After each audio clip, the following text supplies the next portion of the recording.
What's up, everybody? Welcome the hell back.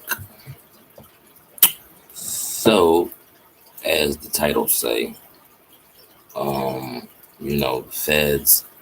Sometimes I don't get some things. The feds come out and say that they got proof that King Von actually killed the girl K.I.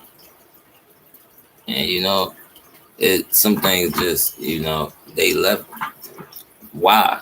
Like they had this dude out on the street running around. He was able to get famous, all that type of stuff. And feds leave him out on the street. I guess we could talk about that later, but we got some audio of we got some audio of King Von. Jay Prince saying that the feds is after him. So let's listen to that. Trying to get themselves ahead in life or out of trouble.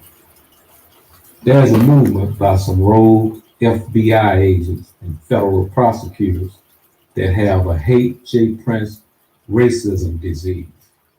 So once again, just like the rogue DEA agents I wrote about in my book, The Art and Science of Respect, that recently got arrested in Louisiana, no one believed me in Texas or did anything about them until over a decade later.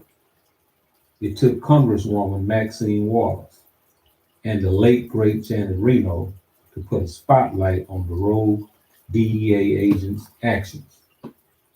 These fearless women were criticized by politicians because they recognized the injustice being done and intervened before anyone else was smart enough to even realize they were dealing with crooked agents.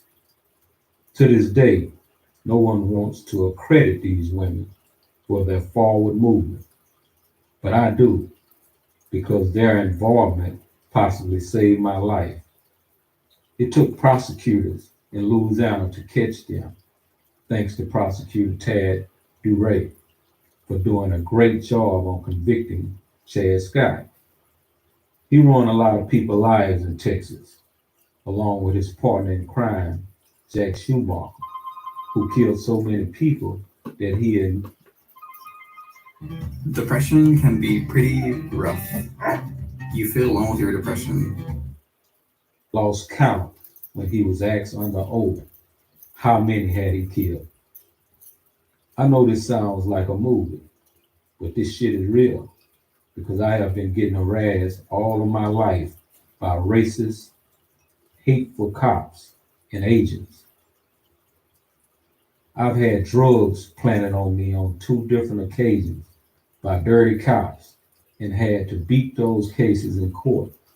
I've had crooked hitmen, DEA agents, I believe were assigned to me to take my freedom and my life.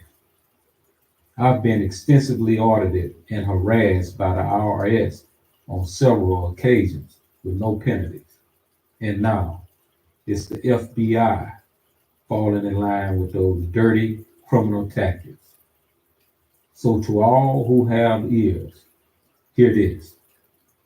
I don't knock no man's hustle, but don't put my name in none of that law breaking shit. I have enough problems on my own. If you look past the color of my skin, I'm what you call a law abiding citizen.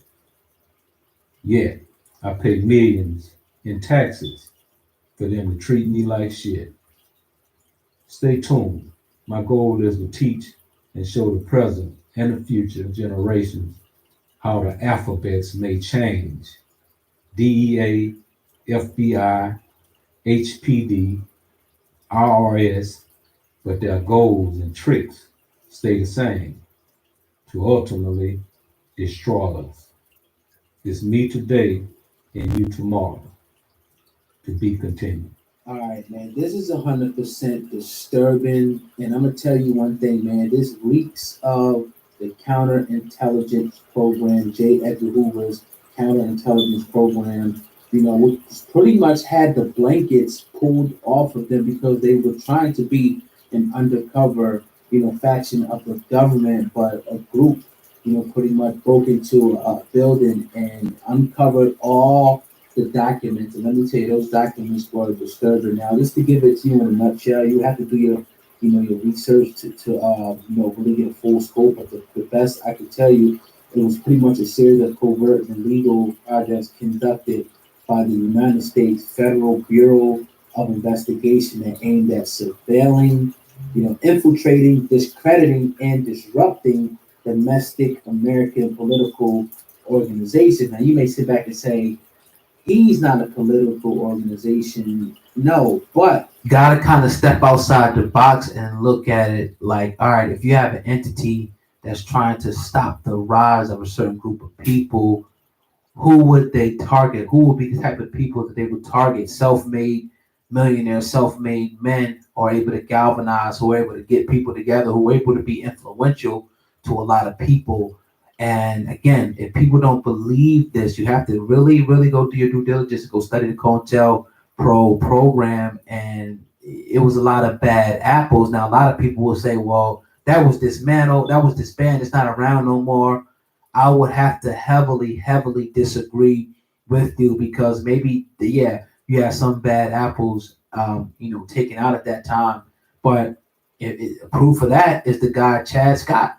I mean, he was a rogue DEA agent who was just, sentenced, who was trying to kill Jay Prince. And this is way after the COINTELPRO was supposedly disbanded and broken apart. So the moral of the story is that, first of all, study what's going on.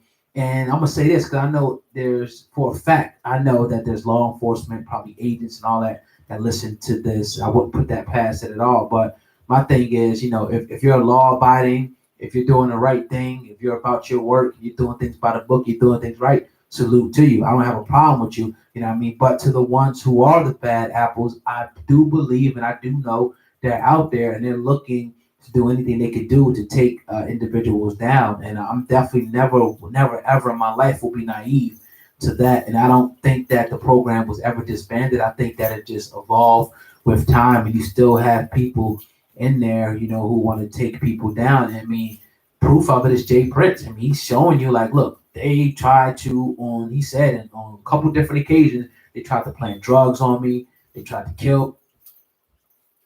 All right, so they try and get your boy, but I get back. Got something important.